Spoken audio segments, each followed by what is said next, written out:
Nababahala ang mga taga-suporta ni Paulo Avellino at maging ang Kim Paulandia matapos kumalat ang balitang nagkaroon umano ng legal na issue na kinasasangkutan ng Lupon WXC ng founder at CEO nitong si Nico Kuya Nick Nazario. Dahil dito, agad na naisip ng ilang netizen at fans ang aktor na matagal nang iniuugnay sa kumpanya bilang isa sa mga investor at partner nito.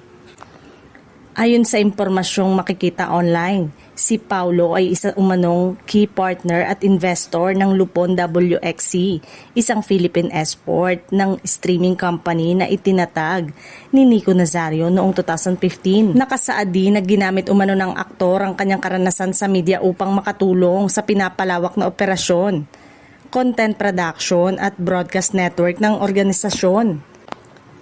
Kasunod ng mga ulat na may inihain umanong complaints laban sa founder ng kumpanya, hindi na iwasang mabahala ang ilan sa mga tagahanga ni Paulo.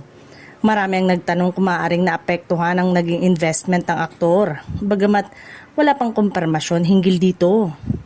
Sa kasalukuyan, wala pang inilalabas na opisyal na pahayag mula sa kampo ni Paulo Avellino o mula sa sangkot sa usapin. Dahil dito, iba't ibang espekulasyon at haka-haka ang patuloy na umiikot sa social media. Sa kabila nito, nananatiling umaasa ang mga masugid na tagahanga ng aktor na hindi naapektuhan ang kanyang pinaghirapang investment. Marami rin ang nananawagan na hintayin muna ang opisyal na pahayag bago magbigay ng anumang konklusyon. May ilan ding netizen na nagsasabing tila pareho umano ng pinagdadaanan sa usapin ng tiwala sina Kim Chiu at Paulo Avellino. Matatanda ang naghain noon ng reklamo si Kim laban sa kanyang nakatatandang kapatid. Sa ngayon wala pang malinaw na detalye tungkol sa tunay na lawak ng epekto ng kontrobersyang ito, habang wala pang opisyal na kumpirmasyon mula sa mga sangkot.